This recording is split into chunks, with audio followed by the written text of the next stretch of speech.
Let's talk about something that many photographers don't really talk about, and that is called the mindset of actually being a photographer, which I think for me is a very good topic to actually be talking about, as I don't really see many other photographers like really talking about it. Besides, like, there's like Evan Ranch, there's been like Peter McKinnon, like those are the two that I've seen that talk about like that type of stuff. But besides, like other photographers that I've followed and subscribed to over the recent years, of me actually wanting to do photography, especially at the start, which I'll be talking about today. When you're starting as a photographer, it can be quite scary, as I feel like when I was starting out, I was quite scared. I wasn't like intimidated by others. I was more just trying to get better with my craft and actually get heaps more better with my camera in general, which was the main thing I actually wanted to really just start to do. And I just started to take photos around my national park, which is pretty much right next to my house, and I could just take photos around nature and stuff, but I just gotta be aware of other things as well. It can be quite exciting and also intimidating at the exact same time, because you're stepping into something that is called the unknown, which I think for many others, you don't know where that could actually be taken, where like that certain like thing that you love to do could actually take you. And so for me, and actually started doing like filmmaking. I really like the productions of films. I really like how they got made. I like all these things, and that's actually how I got into photography at first. And then that's when I transitioned into more photo, and because I really liked the frames of just those movies in general, and also like just photos overall. And then I just started watching Peter McKinnon, who I actually really liked, and that was back in like year 7 or year 8. And then I just started just doing that a lot more. And like when I was posting my photos at first, I was quite like intimidated by people from school and stuff. I was just like, how are people gonna comment? How are people gonna, what are they gonna say? And like, just things in my head that I shouldn't be putting in my head in general. And I was just like kind of just posting heaps of photos in terms of what I took in that day, and then I didn't have a caption. I just put in all these hashtags in, which I don't use anymore, to grow my account and stuff like that. And it did work for a bit, but then until then I just kind of just created photos that I actually like to take, and actually just started doing a lot more editing, which if you scroll through my Instagram, there's gonna be heaps of photos that are pretty much oversaturated and over edited in general, which I think that's probably why I was a bit intimidated to really post my photography and also the mistakes I made. And yeah, it was quite a daunting start. As for the mindset bit, it was more the comparison part, which I've talked about a lot on YouTube and also on Instagram a lot more as well. As the comparison part for me was like the biggest thing, especially when I was starting out, as I was going towards TAFE, and I saw all these photographers who were in the same class as me. If any of you are watching, my photos were not very good, and your photos were actually quite good. And and yeah, when it comes to presenting my photos, I was quite embarrassed, and I was also quite like upset with myself, because I was like, I feel like I'm actually really good. And then when it comes to presentation, I just kind of don't know how to explain my photo, of what the story behind it, or just anything in general of it. I was kind of just like, I was just really like, felt really embarrassed. And when I see someone else's photos afterwards, they'll be heaps more better. They'll be clearer. They'll be at night time. They'll be of the city. And then my photos will be like of a flower, the grass, something like that. And then I just kind of just went, just full on comparing myself. I was like, this is some really good photos. And then, but in the back of my head, really, I was just like, kind of just like, just in this, I guess, kind of, I don't really know how to explain it, but it's just kind of just like this thing of like, I don't really know what emotion I really put in. And whenever I compared my photos from them, I just kind of just felt like my photos were just really bad, which they were. But the thing is, I was still learning of photography like a year in, so I don't expect myself to go from A to B that quickly, which is fine. But now there's heaps of photographers and heaps of things I've actually learned about throughout my own photography journey. And then that's why I've also started my own account and also started YouTube and Instagram, because I feel like I need to talk to people who've been the exact same situation that I've been, and also the same place, like of just looking at someone else's photos and just not thinking about, oh, my photos are terrible. Instead, just be inspired by them and also get their photo style and actually become a bit more better with yours. Like, you gotta, think of that rather than just the negatives, because the negatives just doesn't really go really well, which is what happened to me. It's easy to compare yourself towards others who have experienced a lot more than you. Like, I compare myself towards heaps of photographers that I've mentioned, which is like Peter McKinnon, North Borders, Hayden Pedersen, all those groups and stuff, and I compare myself towards them, kind of, not to exaggerate, but like they've got years and years of experience against me, and I kind of like went like, well, they're from Australia, and not Peter McKinnon, but he's from Canada.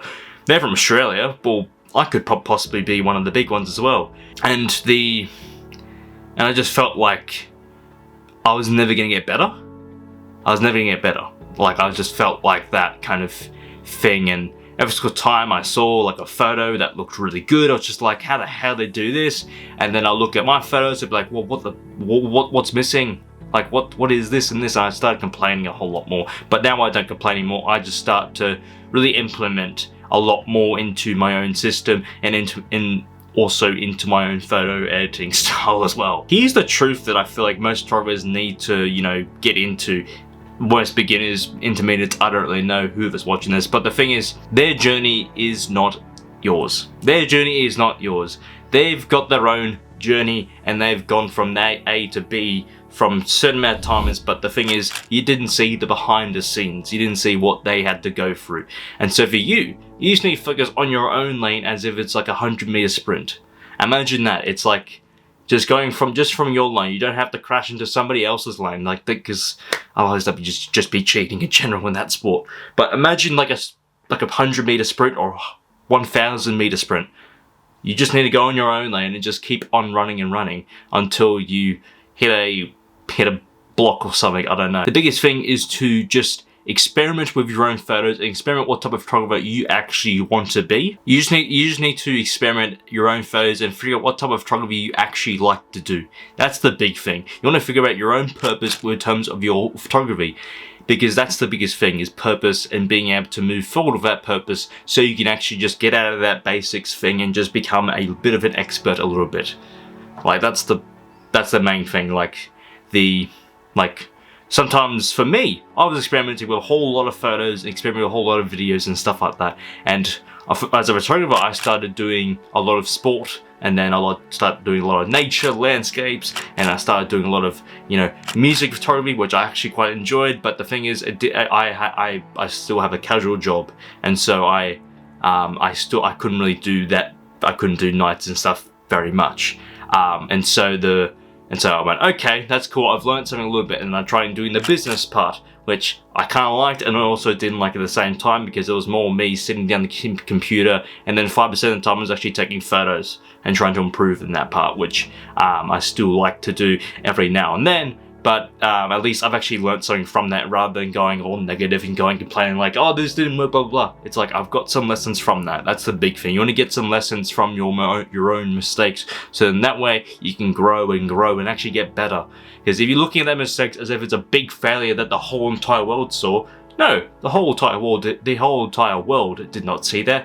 It was only you that saw that big mistake, or your parents, whoever watched it. But the thing is, you have to experiment with your own camera and actually being able to learn about the settings itself, being able to learn all these things that you'll learn eventually. You'll keep on learning as you get onto this journey, because you don't want to overwhelm yourself a whole bunch of things all at once. Otherwise you don't want to do it, and you just feel like you're just going to stress yourself out, which is what I did, and I hate that.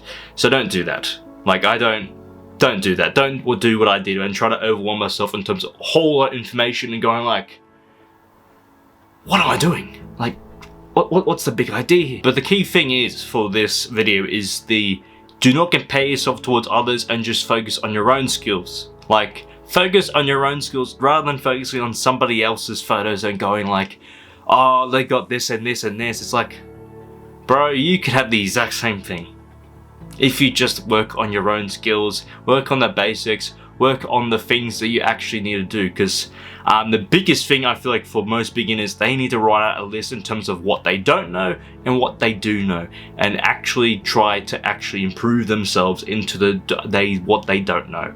So then that way they can be the expert, and then they can do videos in terms of what they learned.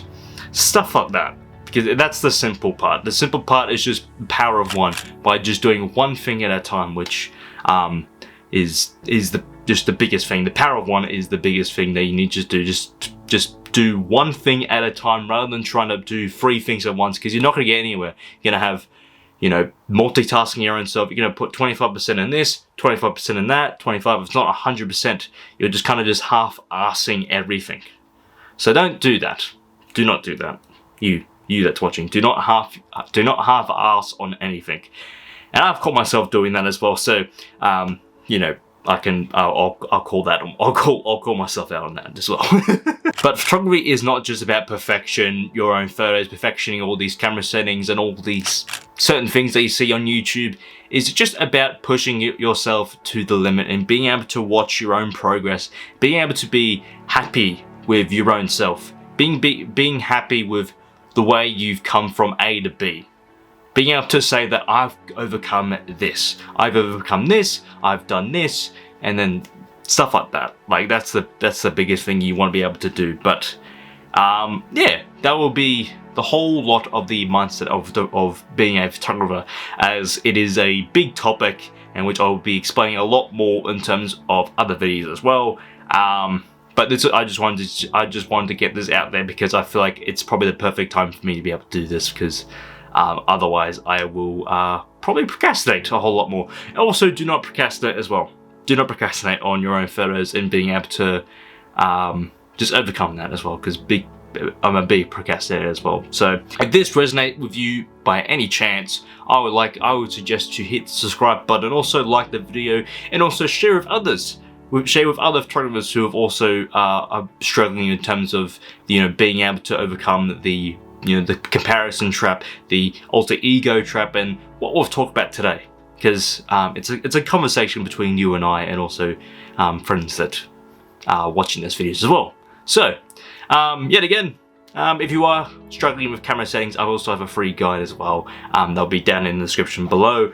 And yeah, that'll be about it. There'll be a lot more short form coming as well. So peace out.